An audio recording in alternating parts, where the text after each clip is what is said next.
Olá Floripa, olá Brasil, olá mundo, eu sou André Patunas e este é o programa Vida Inteligente, trazendo hoje um assunto diferente. Nós vamos falar sobre custódia, hospital psiquiátrico aqui de Florianópolis, Santa Catarina.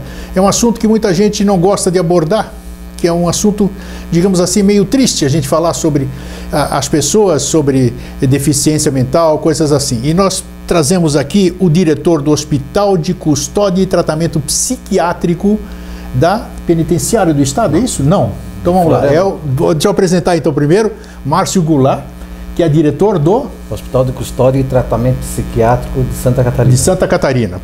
Márcio, o que é esse trabalho? Qual é a função do Hospital Psiquiátrico de Custódia de Santa Catarina? É o único hospital psiquiátrico? O único hospital psiquiátrico em Santa Catarina. Tá. Qual é a função do Hospital Psiquiátrico? A função do Hospital de Custódia, isso. É receber as pessoas com transtorno mental em conflito com a lei. Sim. Elas chegam lá após um laudo de insanidade mental, onde o perito vai ver se a pessoa tem transtorno mental na hora do delito, quando ela cometeu o delito, né? Sim. Aí ela pode sair como inimputável ou que é irresponsável pelo Sim, ato, tá. ou responsável ou imputável. Se essa pessoa for imputável, ela vai puxar a pena normal em uma outra unidade prisional. Tá. Se for inimputável, ela vai para o hospital de custódia. Se ela for inimputável, ainda tem um tratamento que pode ser ambulatorial, ou seja, feito fora da unidade. Do hospital de custódia, né? Então, quando essa pessoa chega lá, a primeira coisa, quando ela é internada, a primeira coisa que a gente faz já é trabalhar a desinternação dela. Aí entra a questão do serviço social, que já vai procurar a família, ver se o laço familiar está fortalecido. Se não tiver, tem que fortalecer esse laço. Quando ela chega lá, a gente também já tenta inserir ela em alguma atividade interna da gente, como aula, atividade de educação física, oficinas, para que ela saia melhor do que chegou. A medida de segurança é de 1 a 3 anos, ela pode ser, né? Dependendo do delito. Dependendo do delito, pode de 1 a 3 anos. 1, 2 ou 3 anos. Independente do um crime, um homicídio, por exemplo, está sujeito a esse período também, de 1 a 3 anos? De 1 a 3 anos. O que leva a pessoa a cometer um delito?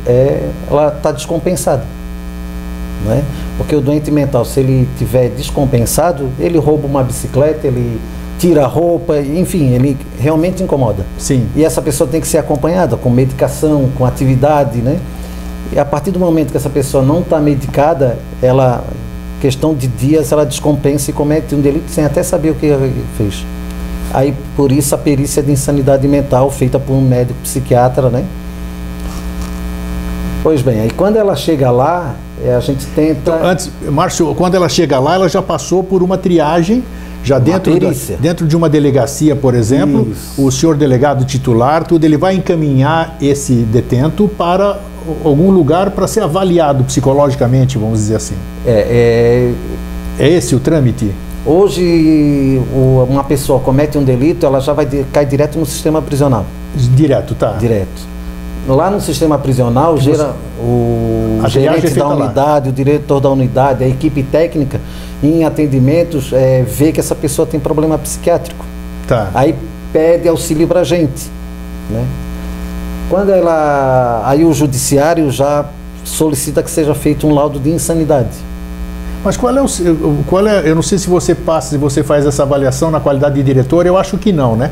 Deve ter uma equipe especializada nisso. Como é que você descobre? Eu fui detido, por exemplo, e fui para a unidade prisional.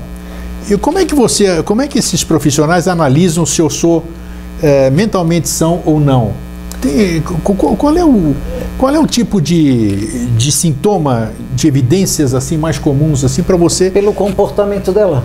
Dentro de uma unidade prisional, né? Uma pessoa que é doente mental, às vezes não precisa nem ser perito, ser um profissional da área para ver que uma pessoa é doente mental, né? As atitudes dela, o comportamento, às vezes se bate com a cabeça na grade, se suja, esse tipo de coisa, e vê que a pessoa não tem convívio com os demais presos, os demais internos, né? Aí vai lá para nós.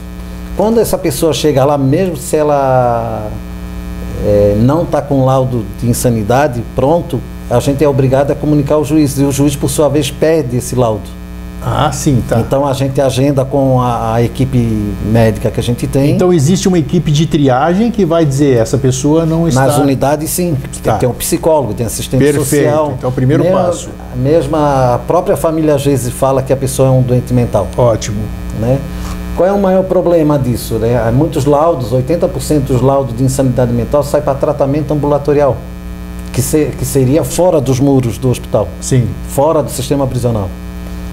Mas Santa Catarina ainda não está forte, não tem uma rede estrutura de apoio psicossocial forte ainda. Está engateando. Aí a pessoa, às vezes, lá no CAPS, frequenta o CAPS, mas vai numa semana, não vai na outra.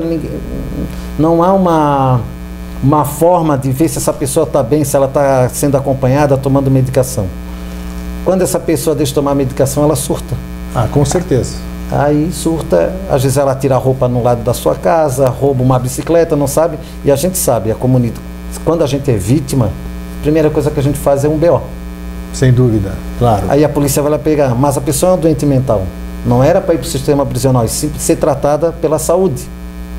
Aí é que começa todo um erro gravíssimo, de falta de estrutura. Tá, mas se esse detento, se essa pessoa doente mental, ela cometeu um delito, ela já não tem direito a esse tratamento externo, como você disse, né? Ou não? Mas ela cometeu um delito porque ela descompensou. Faltou o quê? Tá. Faltou acompanhamento como prevenção.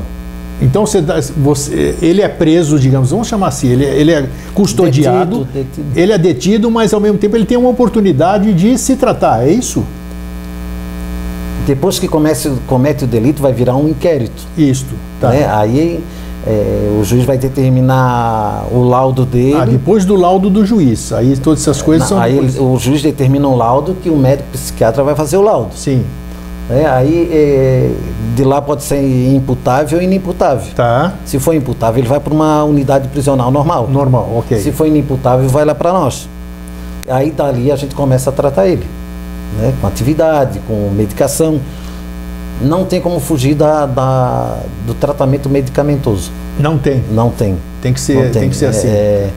Bom, essa é a minha opinião como Sim. diretor e não como médico. Claro, Por quê? claro. Mais aliado ao medicamentoso, a gente tem que ter atividades. Sem não dúvida. adianta só medicar e não dar atividade. Diz que mente vazia, oficina do diabo, né? E assim, ó, o doente mental, ele tem duas situações complicadíssimas, que a gente sempre fala, né? A ociosidade Isso.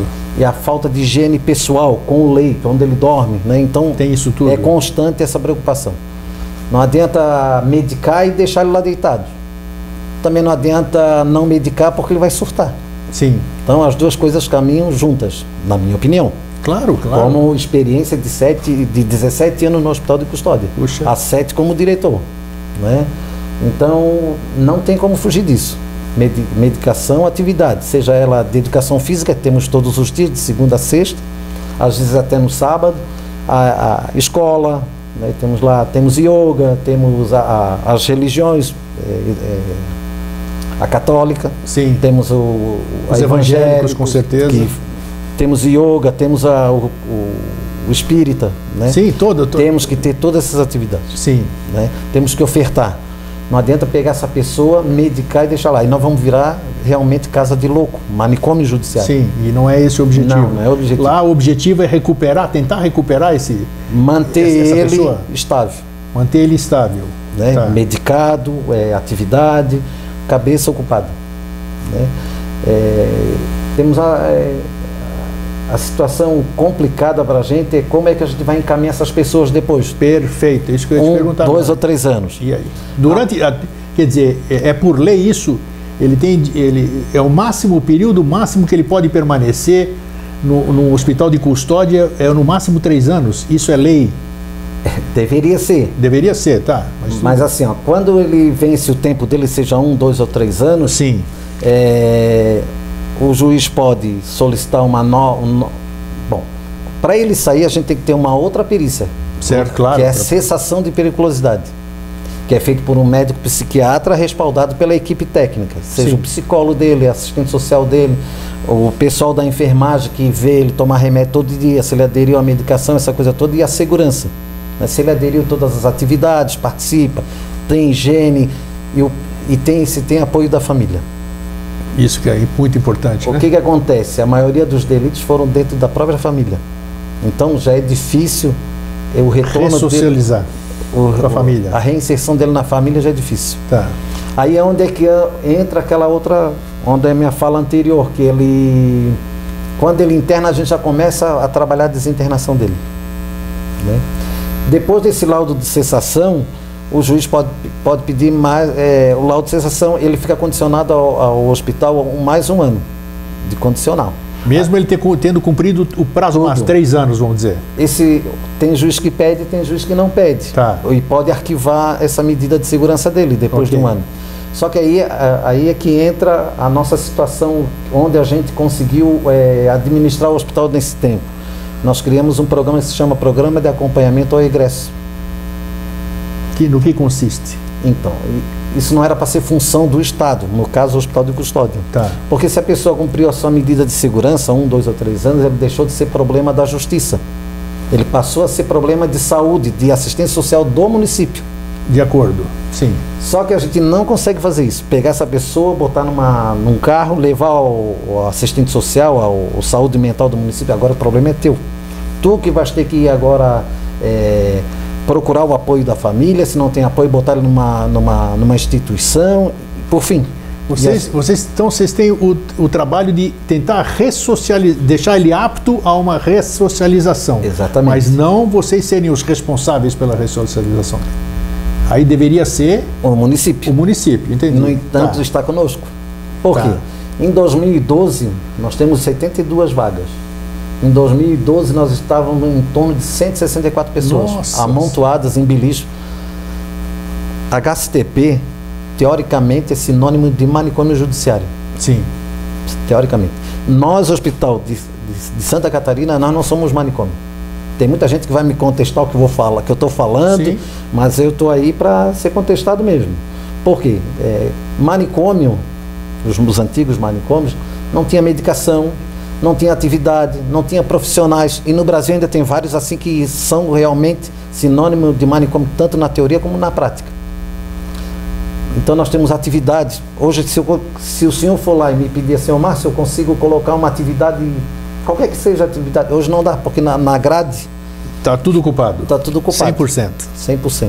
Né? Então, desde quando o manicômio tem atividade, tem medicação, tem 11 médicos psiquiatras, tem 3 assistentes sociais, tem 3 psicólogos, tem uma equipe de enfermagem que funciona 24 horas. Está entendendo? Como é que teoricamente nós somos, porque esse modelo de aprisionamento não era mais para existir. Como é que vocês conseguiram? Estou falando vocês, né? Você, com 7 anos, e quem te antecedeu, a conseguir isso que você está me dizendo agora, que eu sei que é difícil. Porque tem muitos lugares que não tem nem metade do que você do efetivo que você tem, por exemplo. Olha, nós temos Como é que vocês conseguiram isso? Eu sempre generalizo para cima, porque nós temos uma equipe de trabalho muito boa. Muito boa. Chega para entrar, já está preocupado com aquele paciente, com a família, de que forma que a gente vai trabalhar o PTS dessa pessoa. PTS é o plano terapêutico singular, né? Sim. Que isso, quando ele sai dali, deveria os municípios trabalhar isso também, os CAPs, por exemplo, né? Quando eu falo mal dos CAPs, eu não estou falando mal das pessoas que lá trabalham. Decifra o que é o CAP? Centro? CAPs. CAPs. Centro? Centro de Apoio Psicossocial. Tá. Né? Quando eu falo... não é falar mal. Quando eu cito os CAPs que deveriam funcionar melhor, não estou falando das pessoas que lá trabalham. Sim. E sim da falta de estrutura que essas pessoas não têm para trabalhar. Perfeito. Por exemplo, uma pessoa que deixa de frequentar o CAPs, alguém tem que estar preocupado porque ela não está frequentando o CAPs. Mas aí lá não tem um funcionário um dia, outro dia não tem um carro, outro dia não tem a gasolina e assim vai. Né?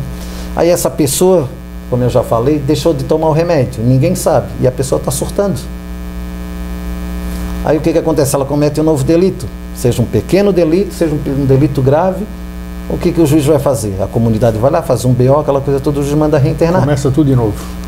Mas isso ela cometeu um delito. Foi porque ela é bandido ou é porque faltou remédio, é um doente mental? Então isso é problema de saúde e não de aprisionamento. Sem dúvida, concordo. Né? Então, cai no sistema prisional. Pô, a pessoa tem que estar sido internada num hospital psiquiátrico da rede, não do sistema prisional. Então, Tem acontecido muitas abordagens erradas, né? A pessoa surta, qualquer um pode surtar, seja no trânsito, em qualquer situação. Nós não nos conhecemos, a gente pode ter uma atitude... Aí vem a polícia, não estou culpando a polícia, nada disso. Vem a polícia, vem o SAMU, para onde vai levar? Eles não têm para onde levar essa pessoa. Olha, mas se a pessoa cometeu um delito, não tem um hospital psiquiátrico, não tem um CAPS 24 horas, não tem estrutura para receber essa pessoa, leva para o sistema prisional. Lá no sistema prisional a pessoa já está surtada. Cai no sistema prisional, o que acontece? Vai surtar mais ainda, vai quebrar, vai se quebrar, vai se machucar. Mas acontece isso? De um boletim de ocorrência terminar no sistema prisional? Sim, acontece. É mesmo? Acontece por falta de estrutura. Eu pensei que era uma delegacia, conduziu a pessoa para uma delegacia. Não, mas hoje em dia ninguém mais fica numa delegacia. Delegacia é para ir lá, fazer o BO e a partir daquele momento, já logo em seguida é encaminhada para o sistema prisional. Lógico, quando a gente é vítima, a gente tem outro pensamento, não resta dúvida, né? Mas se for ver, às vezes o cara roubou uma bicicleta porque está surtado. Ué, mas ele tem que ir para a penitenciária, tem que ir para um presídio, não, ele tem que ser tratado. Sem ele descompensou. Claro. Ele precisa estar num ambiente onde permita que ele seja tratado. Aí cai lá para a gente, né? Aí começa todo um trabalho de formiguinha do nosso funcionário, do serviço social, da psicologia. Temos professor de educação física, temos terapeuta ocupacional e assim vai, os grupos operativos que trabalham com as famílias, de que forma vai administrar essa pessoa quando for para casa, medicação, todo esse tipo de coisa, né? Então, nós temos uma equipe técnica. Como é que você conseguiu essa equipe? Isso você não me respondeu ainda, porque é uma coisa tão difícil e parece que você está... você, o hospital, né? O seu diretor, você representa. Você está muito bem estruturado profissionalmente, com equipe de profissionais. Como é que você conseguiu isso? Porque a gente sabe que todos os setores, a gente ouve falar não só nesse aspecto, em todos os lugares, sempre tem uma deficiência de pessoal, de mão de obra, digamos assim. Me parece, me corrija se eu estiver errado, que você está bem estruturado em questão de mão de obra. Nós estamos bem estruturados de mão de obra. Como é que você conseguiu isso? Mas não é através de concurso que as pessoas têm que ser concurso, aí hoje em dia são os processos seletivos, né? Por exemplo, nós não tínhamos enfermagem, enfermeiros. Nós tínhamos o técnico de enfermagem. Sim, que é diferente. Aí a gente corre atrás, vai lá. A nossa secretaria abriu muitas portas para a gente, né? Hoje deputada, mas até os últimos 6 anos atrás, 7 anos, era a secretária Ada de Luca, que ajudou muito a gente, abriu muitas portas. Depois o secretário adjunto, que hoje é secretário, no lugar da secretária, da deputada, o secretário Leandro Antônio Soares Lima, que nos ajudou demais, né? Que teve a sensibilidade para esse lado, né? Então a gente precisava de enfermeiro, foi feito um processo seletivo para enfermeiro, para que cada plantão tivesse seu enfermeiro e pudesse acompanhar os pacientes. Conseguiram, né? Nós necessitávamos de serviço social. Onde é que tem a pessoa que é formada de serviço social? Tem uma que trouxemos de uma outra unidade prisional, está conosco. Técnico de enfermagem, não tem aqui, não dá para abrir concurso, mas lá em determinada unidade prisional tem uma técnica de enfermagem boa para trabalhar com a gente, foi cedido para a gente, e assim a gente foi montando a equipe, né? Temos uma gerência, as nossas 3 gerências são muito boas, né? A gerência operacional, tem uma pessoa que é muito dedicada ao serviço. Sim. O nosso gerente jurídico também é de carreira e conhece essa parte jurídica do medida de segurança como ninguém, né? E o nosso gerente de apoio médico que trabalha junto com a gente também. Qual tem sido, Márcio, qual tem sido o índice de recuperação? Existe esse levantamento? É difícil você... Quando eu falei que a gente tinha um programa de acompanhamento ao ingresso, isso, eu não concluí, né? Tá. Em 2012 nós tínhamos 164 pessoas, mais ou menos amontoadas 72 vagas, em beliches. Coisa totalmente descabível para tratamento de pessoas com transtorno mental. Nós estávamos no fundo do poço, porque era juiz querendo internar, eu dizendo que não, e eu respondendo o TC, que é o termo circunstanciado, né? Aquela coisa toda, e a gente estava no fundo do poço. Ninguém passa do fundo do poço. Aí, e nós tínhamos um alto nível de reinternação, nós tínhamos em torno de 90% de reinternação. 90% de reinternação. Ou seja, aquilo que eu falei para o senhor, né?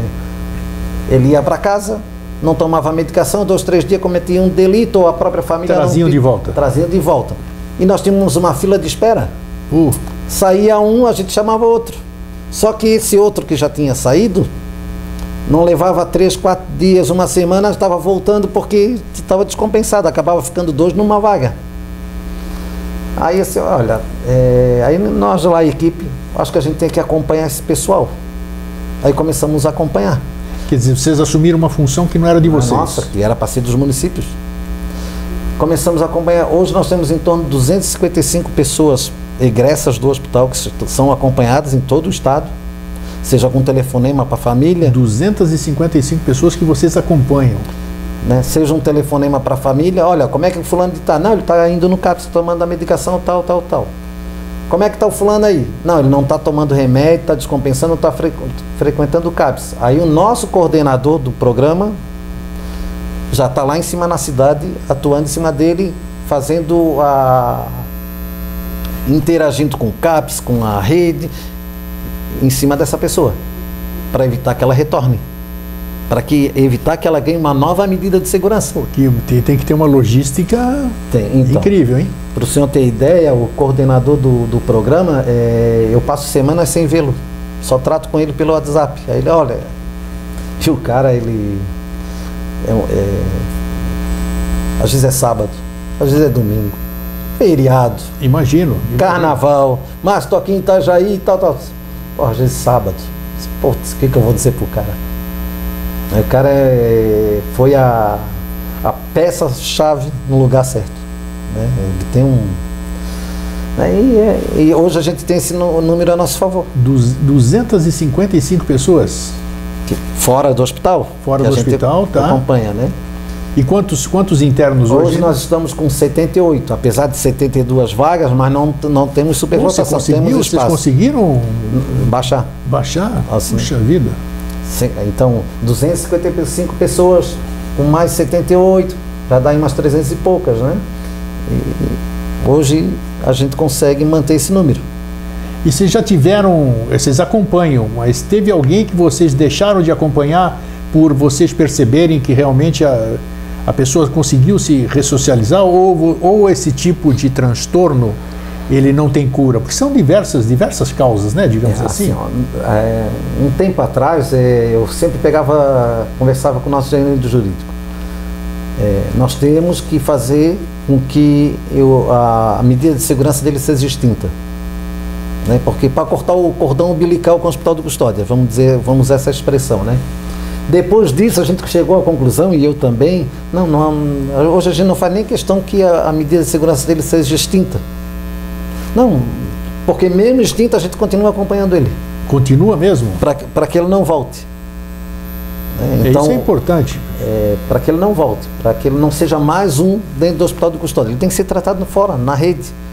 E a doença mental, eu estou falando aqui como administrador, sim, não como médico. Como médico, claro, está bem claro. A doença mental é um gráfico. Ela tem altos e baixos. Sim. Né? E é isso mesmo, é o movimento dele. Nós temos egressos que são moradores de rua. Porque é o movimento dele. Por mais que tu queira pegar essa pessoa que mora na rua... Ele é mais feliz, ele é mais socializável na rua. Vamos dizer que a gente acompanha ele à distância, né? Ele está lá, está na rua, o nosso coordenador vai lá, conversa, o que estás precisando? Estás precisando disso? Eu estou meio ruim. A gente tem um médico que vai prescrever para ele, né? Quando ele está em dificuldade. Então vocês dão atendimento até para se a pessoa é um morador de rua. Se ele é um morador de rua, se ele é egresso nosso. Se ele claro. Né? A gente dá acompanhamento para ele.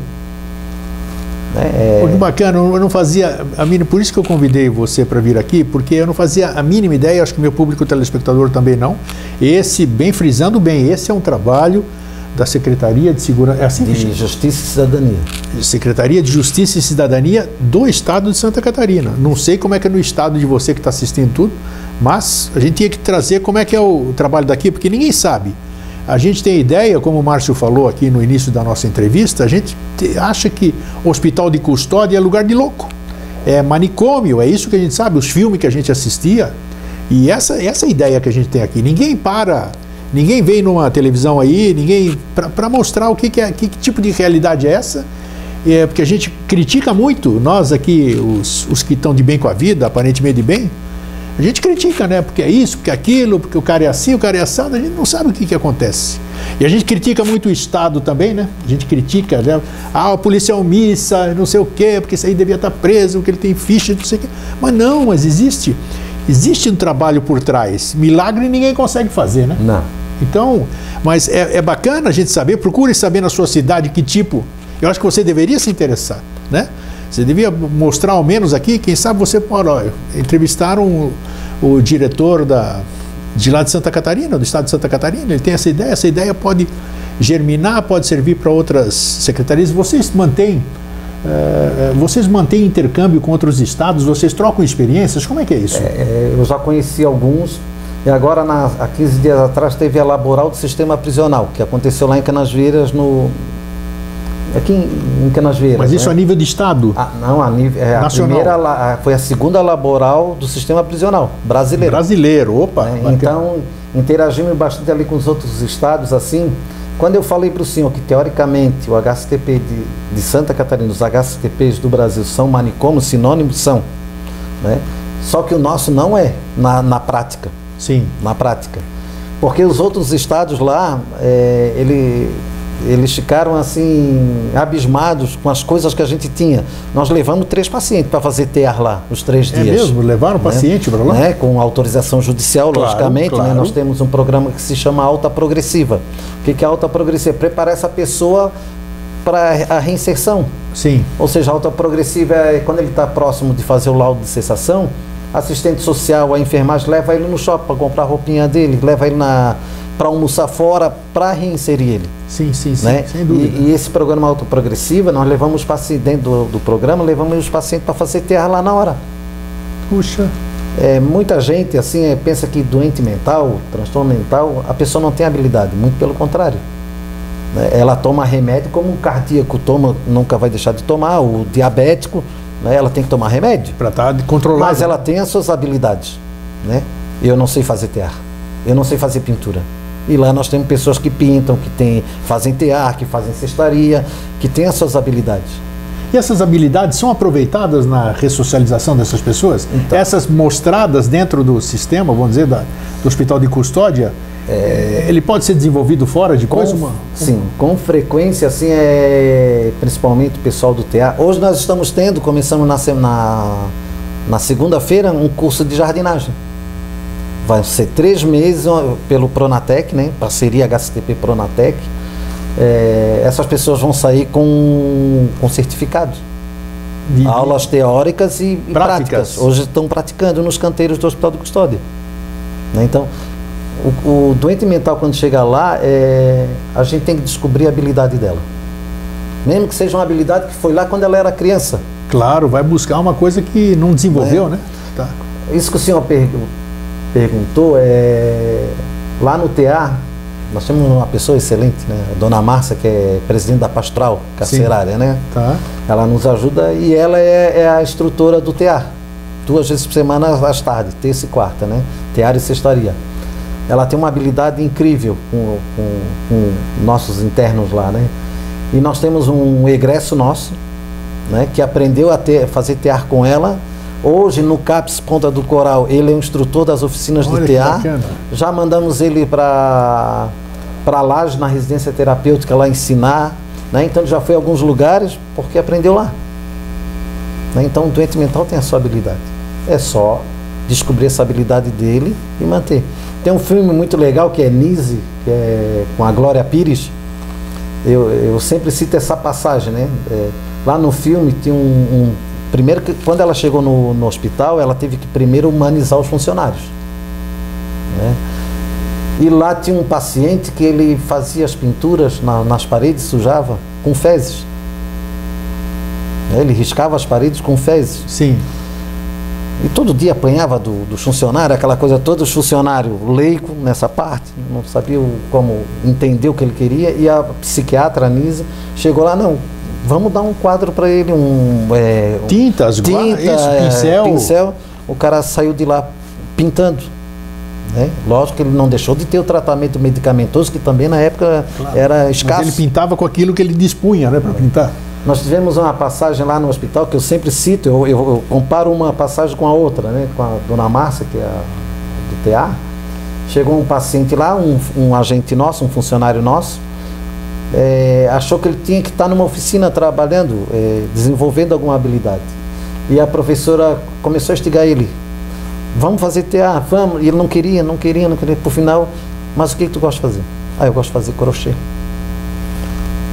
Paciente tímido, olhava para baixo cada vez que falava e ainda dizia que faz tricô, que até então era coisa de mulher, né? Sim, claro.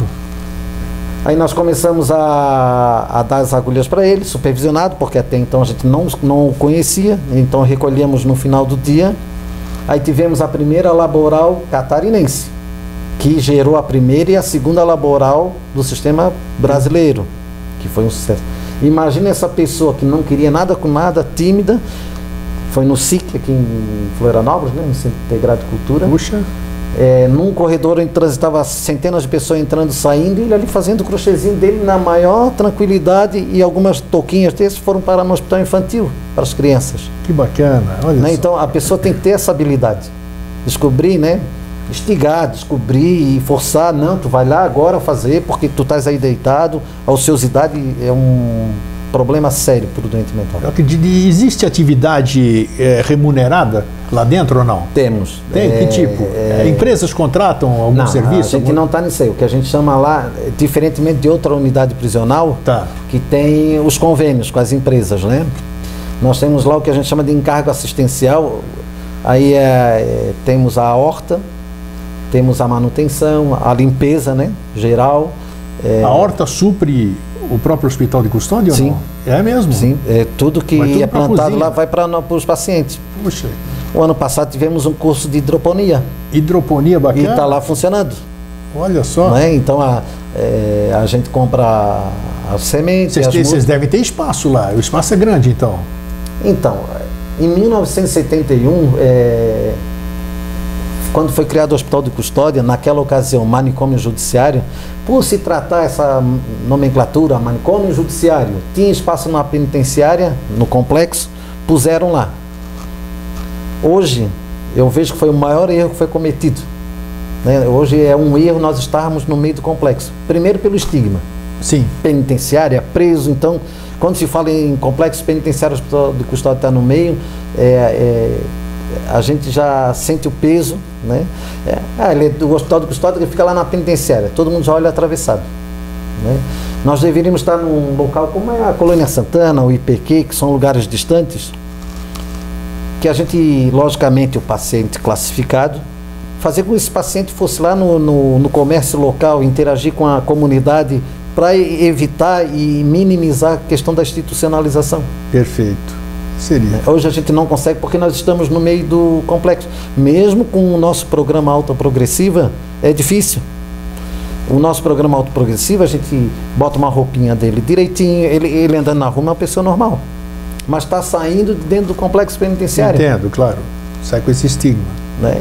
Hoje a gente tenta chegar, existe a lei antimanicomial, lei 10.216, que a gente tenta chegar o mais perto possível, né, dela. Mas, e o depois? E o depois disso. Voltando à questão do trabalho interno, o que eles fazem fora isso? Além das atividades de educação física, como já falei, as religiosas, escola, aí tem a horta, tem a manutenção, tem... Prática de esportes tem? Sim, de segunda a sexta e às vezes até o sábado. Ah, é? Aí agora eles estão com mania de jogar tênis. Tem quadra de tênis lá? Temos quadra de tênis, que é a de futebol de salão. Sim, temos uma quadra de basquete, né? Onde foi uma parceria da gente com a Trimania, através da Federação Catarinense de Basquete. Isso. Né? Então nós temos atividades, várias, né? Mas o nosso gerente jurídico, ele é muito feliz, ele é uma pessoa espetacular, né? Ele diz assim, doente mental precisa de tratamento e não aprisionamento. É isso, Mas aí eu lhe pergunto, né? A gente recebe muita gente visitas acadêmicas, essas coisas. Quando a gente atende, quando eu atendo, eu pergunto, quem é que tem amigo louco aqui? Eu tenho um. Eu tenho um que fuma um baseadinho, que bebe uma cervejinha, dirige e amanhã está na... Não estou falando do vida louca. Sim. Estou falando doente mental. Aí eles pensam assim, não, ninguém tem. Por quê? Quando a gente vai nas comunidades terapêuticas, quando a gente tem os egressos, eles dizem, ô, seu Márcio, eu quero voltar para lá. Mas por que tu quer voltar para lá? Agora estás bem aqui na liberdade, sendo acompanhado? Sim. Porque meus amigos estão lá. Até minimizar essa situação da institucionalização, ele quer voltar.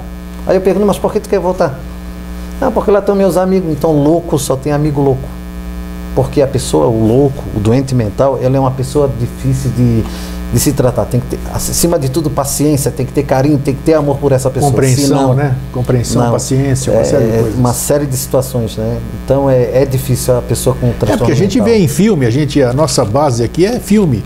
A gente vê filme que a pessoa comete delito para voltar para dentro da prisão, né? Porque, vamos chamar de prisão, porque lá ele tem os amigos, lá ele se sente seguro, lá ele tem alimentação, lá ele não tem aqueles problemas que ele vê onde coisa que todo mundo quer e usufrui, que é a liberdade. Outros não, eles preferem estar num lugar muito mais seguro, digamos assim. Porque, assim, hospital de custódia, lá, como é que funciona a rotina? Levanta. Isso, fala da rotina. Vai pro café. Que horas isso? Não tem hora? Ou não, tem disciplina? Tem que ter. Claro. Uma questão que da disciplina é tirar a ociosidade. Perfeito. Senão, o doente mental fica 3 dias lá deitado, dormindo. Ah, sim, você tem que né? estar. Então, criando ácaro. Que horas eles acordam? Então, 15 para as 7, 6h30, 15 para as 7 é chamado para o café da manhã, medicação, banho, atividade. Seja ela a de escola, seja ela de educação física, seja TA, seja terapia ocupacional, tem que levantar. Sim. Para ele ficar na cama só com autorização do setor de enfermagem.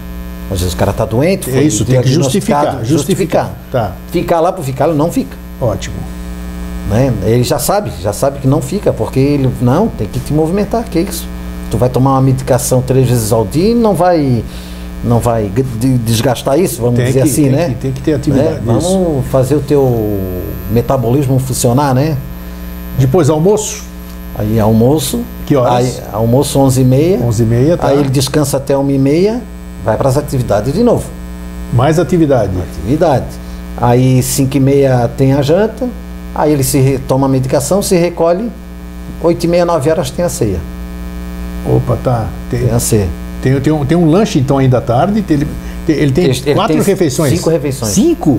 Café da manhã, almoço, café da tarde, janta e ceia. Ah, janta e ceia? Ceia. Puxa vida. Ceia é um pão com mousse, alguma coisa, claro. Uma fruta, né? Tá. Por que a gente tem a ceia? Vocês têm nutricionista lá? A nutricionista tem na empresa que nos fornece alimentação. Ah, tá. Ela que dá assistência para vocês. Que é sediada na penitenciária. Sim. Né? É sediada na penitenciária, fornece e tem a nutricionista. Balanceada lá, as refeições são porque balanceadas. pelo número que você falou isso aqui, eu tenho uma filha nutricionista e pelo número que você falou de refeições, é o acompanhamento nutricional isso. Quer dizer, a gente percebe que tem a mão de uma nutricionista nisso. Antes nós não tínhamos, era a janta, 5h30, 6 horas da tarde, né? Depois a medicação, ele só ia se alimentar no outro dia, 7 horas da manhã. Exatamente. Então ficava em torno de 12, 13, 14 horas a medicação sem nada. Então a gente sabe que uma medicação psiquiátrica é pesada. É pesada, forte, né? Então aí a gente instituiu a ceia. Sim, instituímos a ceia 8h30, 9h da noite, né? E tem outras situações assim que são complicadas para a gente, assim, né? Além de estar no meio do sistema prisional, no complexo, né? Vocês têm fugas? Raro. É mesmo? Raro. Porque assim, o hospital de custódia, além da medida de segurança, nós oferecemos tratamento... A pergunta foi mais em questão de uma insatisfação de quem está lá dentro, apesar de toda essa atividade que você proporciona, esse bem-estar, né? Bom tratamento, alimentação, asseio, sabe? Então, às vezes a pessoa está infeliz lá dentro, quer ir embora, quer fugir, digamos assim. Nós não temos problema com fuga. Assim, nós temos, às vezes, tomar cuidado, porque nós oferecemos tratamento aos presos internos de outras unidades. Sim. A pessoa surta lá ou tá com um problema sim, encaminhada para vocês. É encaminhada para a gente, ele é compensado, devolvido para essa unidade. Perfeito. De novo, né? Aí a gente tem que tomar cuidado com essa pessoa, porque essa pessoa é preso. Tá, entendi. Aí então tem uma ala separada para esse pessoal. Ele foi mandado só para um tratamento. E compensar, devolver, né? Mas... E eles vivem harmonicamente, esses 70 e poucos de hoje lá, eles vivem hoje nós estamos lá fazendo o curso de jardinagem, tem 13 pessoas fazendo.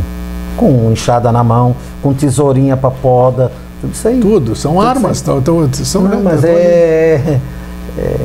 Não, quer dizer, eles vivem bem, em harmonia. Vive bem. Bacana isso. Problema tem, como tem na família da gente, de relacionamento, óbvio. Mas é administrado isso, né? É administrado. Tá, e agora nós vamos ter mudança de... As mudanças de governo atrapalham a condução, vamos dizer? Tem influência na administração? Toda troca de governo tem um problema, tem um probleminha. Por quê? É uma nova gestão financeira, novas prioridades. Novas prioridades, até a coisa se encaminhar, isso é normal. Sim. Isso leva em torno de 3, 4, 5 meses, né? Comprar insumos, pagar conta, isso é normal em toda a troca de governo, tudo é normal. E agora você está preocupado, digamos assim, ou não? Não estou preocupado, eu sou funcionário efetivo. Sim. Né?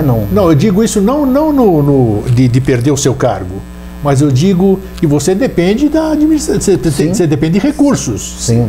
O teu pessoal não trabalha com energia prânica, digamos assim, né?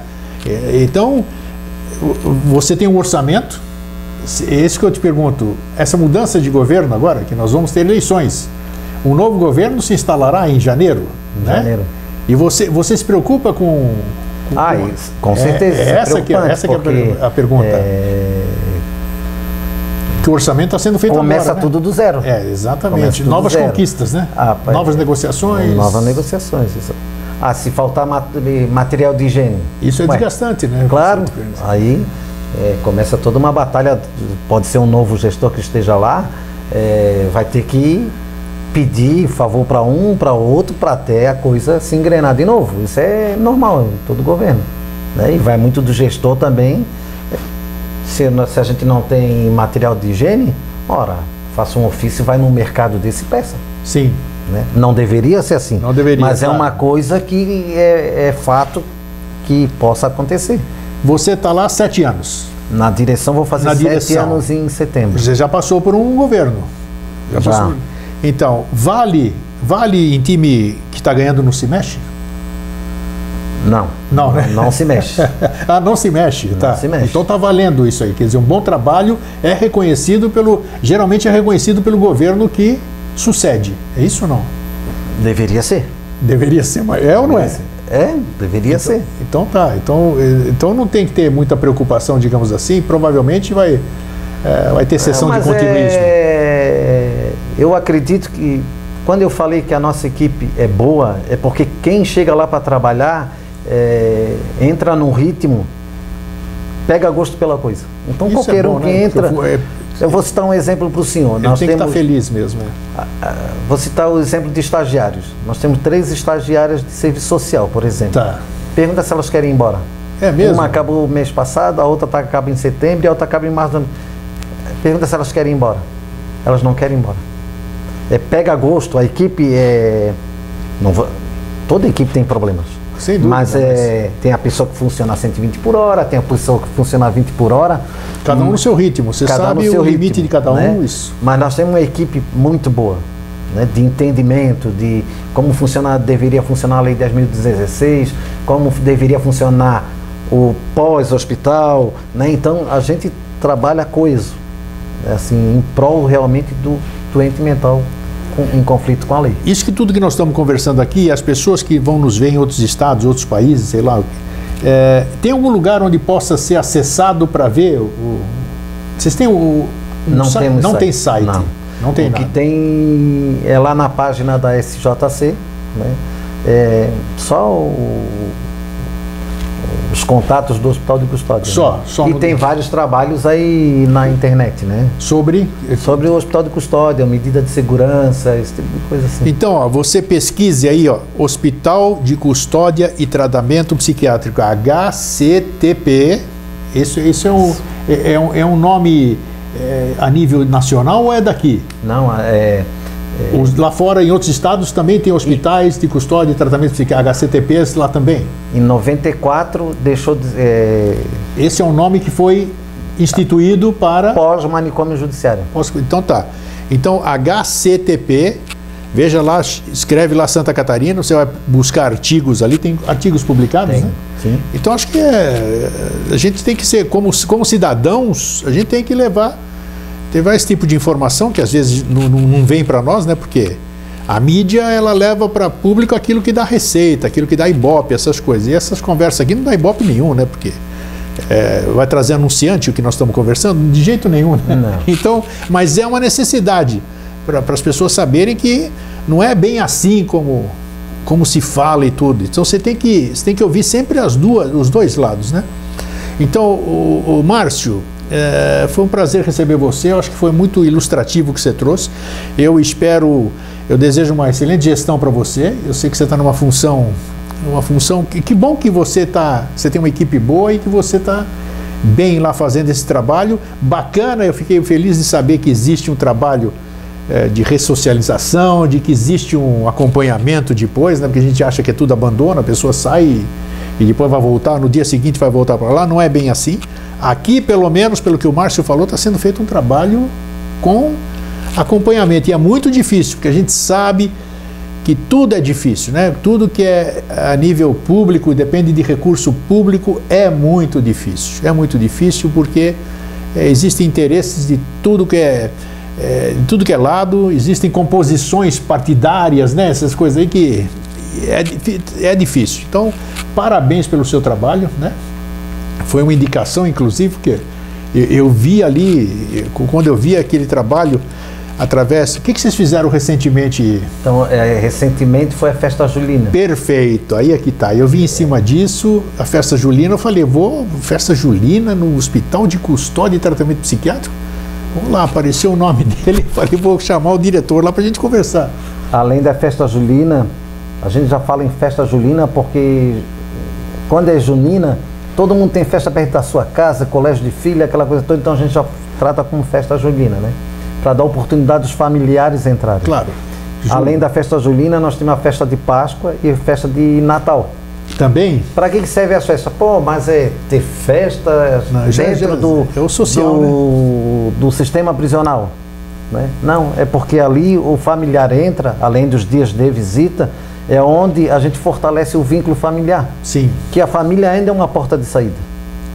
E nessas aí, desses 72 hoje... Hoje nós temos 78. 78. Desses 78, que percentual de famílias, 60, 70 famílias vão lá visitar os seus familiares ou não? Ou é muito relativo? A maioria deles, o delito foi dentro da própria família. Sim. Né? Mas a gente tem um índice bem bom assim de visita. Dizer. É porque a família, vocês têm que... O problema é na hora de sair, né? Porque a família às vezes não tem condições. Tá. Não tem condições. É porque ela não sabe até como tratar, né? Você sabe, vocês têm assistente social, psicólogo, psiquiatra, uma série de coisas. É complicado, assim, né? A família é difícil. Quem tem um doente mental em casa sabe o quão é difícil. Eu imagino, né? São pessoas com comportamentos diferenciados, né? Tem imprevisíveis. Geralmente quem é doente mental diz que não é doente, então não aceita a medicação. É complicado, mas falando de festas, a gente sempre tem uma atividade, a gente leva alguém, né? Já levamos boi de mamão.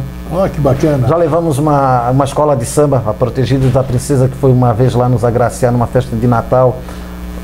Agentes do riso, aquelas pessoas que vão nos hospitais. Sim, né? Claro. Fazer aquelas... palhaçada mesmo, né? Que é para divertir as pessoas. Agora em julho na festa junina tivemos um pessoal também da UFSC que faz palhaçada, então foi bem legal assim, né? É uma forma de interagir o funcionário paciente e família. É por isso que o cara queria voltar, esse paciente queria voltar. Então, porque depois dele, vamos dizer assim, institucionalizar lá nessa instituição, ele acaba espaçando o tempo que tinha no hospital de custódia. Sim. Né? Então, tem que ser assim. Infelizmente, doente mental Bom, então, mas complicado. É complicado, mas atrás daquela doença mental tem um ser humano, né? Tem um ser humano. E é isso aí. Esse ser humano precisa ser tratado, precisa ser cuidado. São seres humanos, eles têm direito a tratamento. Perfeitamente. Né? O grande problema é quando está em conflito com a lei, né? Porque é estigmatizado. Né? Porque, além de doente mental ainda é preso, ele não é preso. A medida de segurança é um tratamento. Esse é um período que ele tem lá tratamento, ele não está preso, é para ser um tratamento. E esse tratamento também não deveria ser dentro do hospital de custódia, com muros, aprisionado. Era para ser no seu município.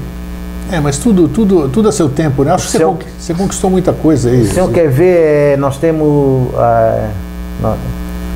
tem a portaria 3090, que é do Ministério da Saúde, que prevê recurso para cada município ter sua residência terapêutica.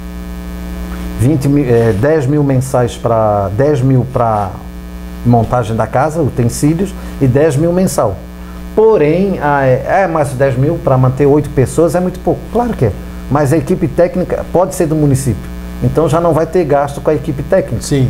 O 10 mil mensal é para pagar as tarifas, aquelas coisas todas. Sim, coisas... Para manter a casa. Mas sabe quantas residenciais terapêuticas nós temos em Santa Catarina? 2 em Joinville, 1 em Lages e 1 em Monte Castelo. Tá, e para onde essa alocação de recursos está indo para onde, então? O município não solicita para montar casa. Não solicita, Volta assim, aquela história, né? Entendi. Todo mundo quer a feirinha, mas ninguém quer na sua rua. Entendi. Todo mundo acha que o louco, doente mental, ele tem que ser tratado. Mas ninguém quer nenhum município quer tratar o seu louco. Ninguém quer um louco perto de si. Então ninguém quer pegar esse benefício para tratar o seu doente mental. É incrível, né? Que as cabeças são diferentes, né, filho? Mas aí quando um doente mental entra na sua casa, tem que chamar a polícia. Mas por que ele entrou na sua casa? Porque ele está descompensado? Aí sim, só vai saber disso quando acontecer com você, né? Mas, então é isso. Eu acho que a gente está a passos de formiga, mas a gente já evoluiu muito. Nossa, nesses bacana, últimos anos com relação à saúde mental, essa coisa toda, né? E aí tem que entrar o judiciário, tem que entrar o bom senso de nós como sociedade também. Sem dúvida. Para que a coisa melhore. Mas isso que nós fizemos hoje, que nós estamos fazendo aqui, já é um primeiro passo também, vamos dizer. Mostrar para a população tem um grande fator de contribuição nisso, desde que ela saiba o que acontece. Porque se ela não sabe o que acontece atrás daquele muro, ela pensa o que ela quiser, ela vai imaginar o que ela quiser atrás dele. O senhor ficou assim meio... quando eu falei que eles têm 5 refeições, né? Quando a gente recebe as visitas acadêmicas ou estagiários novos, quando sou eu que os atendo, eu pergunto: o que tu ouviu falar do sistema prisional? Eu ouvi que a comida é ruim, que tem isso, tem aquilo. Rasga tudo. A mídia te fala uma coisa que não é tão real. É isso aí que eu estou falando. Ninguém sabe que eles têm 5 refeições. Ninguém sabe que a comida, quando eles reclamam que é ruim, é feita por nutricionista. A comida realmente é ruim. Mas por que ela é ruim? É feita para 2.000 pessoas. Não é como é feita na casa da gente para 3, 4 pessoas, que o tempero, essa coisa toda. Mas, porém, ela é supervisionada por uma... Nutricionalmente, ela é muito boa. Ela pode não ser gostosa, mas ela é nutritiva. Ela é balanceada, tudo direitinho. Cada exemplar da comida, ela é guardada para ser inspecionada pela vigilância sanitária. Opa, foi muito bom você dizer isso. Né? Sim. Mas tem superlotação. Claro, vai ter. Sai 5, entra 15 todo dia. Vai ter superlotação toda a vida. Da mesma forma, quando chego lá, eu pergunto: o que tu conhece do hospital de custódia? Uma enfermeira lá do hospital tal. Não. Mas ela já esteve nos visitando? Não. Então, esquece. Não conhece nada. É o que eu disse. Ninguém sabe o que acontece. Ninguém sabe. Ninguém sabe, né? Mas a coisa... Ninguém... Eu tenho certeza que pouca gente se interessa. Mas se alguém se interessar em querer visitar o hospital de custódia, existe isso? Sim. Diante de todas as atividades que nós temos, nós já reservamos toda sexta-feira pelas manhãs para as visitas acadêmicas, Qualquer tipo de visita. Amanhã vamos ter a visita do CAPS da Palhoça, por Sim. exemplo. Toda sexta-feira nós temos essas visitas externas, né? É só mandar um e-mail para hctp@deap.sc.gov.br. Peraí, só repete aí que nós vamos colocar o crédito aqui embaixo, como é que é? hctp@deap.sc.gov.br. Tá. Solicitando o agendamento de uma visita. Perfeito, aí responde, está agendado para tal dia, 9 horas, tal dia, das 9 às 11, Perfeito. tantas pessoas, tal, e a gente explica. 2 horas não é pouco para a gente falar mas as pessoas vão ver mais ou menos tudo isso aqui que nós conversamos hoje na prática. Pelo menos vão ver na prática. Tá. Na prática, como funciona. Né? A nossa estrutura é de 1971. Puxa vida. Né? Então a gente bota um band-aid aqui, cai outro ali. Imagina, mas tudo bem, né? Mas é assim, dia a dia lutando. Claro. E doente mental, ele suja. Nós temos uma equipe de higiene, a gente, enfermagem, outros funcionários de limpeza, que é diariamente a higiene. Sim, tem que ser, né? Tem que ser. A nossa estrutura é feia? Claro que é, de 1971. Por isso que eu falo, não adianta só passar lá e ver uma estrutura feia. Tem que entrar e ver a prática. Perfeito, é isso ver mesmo. O dia a dia, para não sair com aquela realidade de uma estrutura feia. Né? Então, 2 horas para visitar ainda é pouco. Porque a gente passa na sala do TA, passa O senhor faz pilates aqui fora? Não. Mas nós temos pilates Olha lá. só, tá vendo? Tá Olha aí. Era bom que se eu pudesse, né, os vídeos que a gente tem, os banners que a gente mostra, a yoga toda sexta-feira nós temos, das 2 às 3. Bacana. Vai uma profissional, parceira da gente, vai lá das 2 às 3 yoga. Né? Então tem várias, constelação familiar. Também? Né? Então nós temos várias atividades, assim, né? Caramba. Vou dizer uma coisa para o senhor, eu sempre digo que qualquer lugar é melhor que o hospital de custódia.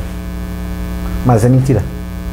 Porque a maioria das pessoas que estão lá, claro, tem que respeitar a vida delas. Claro. Como é que eu vou dizer que aquele morador de rua, que é ingresso nosso, ele estaria melhor no hospital de custódia? Não, se é o movimento dele, se é a característica dele ser morador de rua, ele está fazendo o que ele gosta, a vida dele. Isso.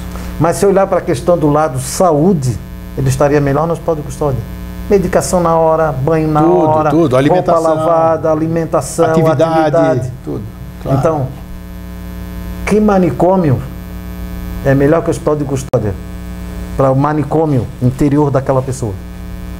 Se ela não está tratando a sua saúde, né, como deveria, atividade, banho, o manicômio dela não é melhor que o manicômio HCTP Santa Catarina. Sim, olha só, então tá aí, ó. Né? Então, nós temos paciente que é morador de rua, que hoje a gente se preocupa com ele. Um morador de rua que frequenta o CAPS ali da Ponta do Coral, aqui na Agronômica, que a gente continua em parceria com o CAPS acompanhando ele. Né? Fazendo com que ele receba o benefício dele em dia, preocupado com ele, levando medicação quando falta no CAPS, ou então o nosso médico ajuda, aquela coisa toda. E se essa pessoa estivesse lá no manicômiozinho dela sem nenhum acompanhamento? Nada. Estaria para lá... Com esse frio, já não teria morrido? Com certeza. Então seria exatamente como os filmes mostram, né? Como mostram. É isso aí. Márcio, muito obrigado pela sua entrevista. Eu acho que foi muito esclarecedora. E quem sabe você volta numa outra oportunidade aqui, numa próxima oportunidade, para contar coisas novas, novas conquistas lá para o HCTP. Tá bom? Eu agradeço a oportunidade, porque é sempre bom estar falando um pouquinho para as pessoas que não conhecem, ou alguém que falou e tira a conclusão, né?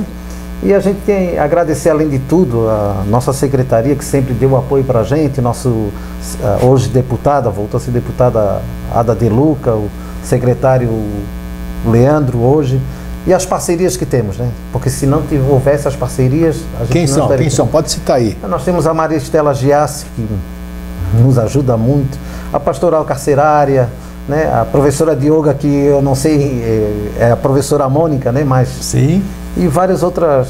Né? E bacana, quem sabe amanhã algum de vocês também é voluntário ali de uma atividade que seja interessante para os internos lá, né? Então, Márcio, obrigado mais uma vez e até uma próxima oportunidade. Obrigado.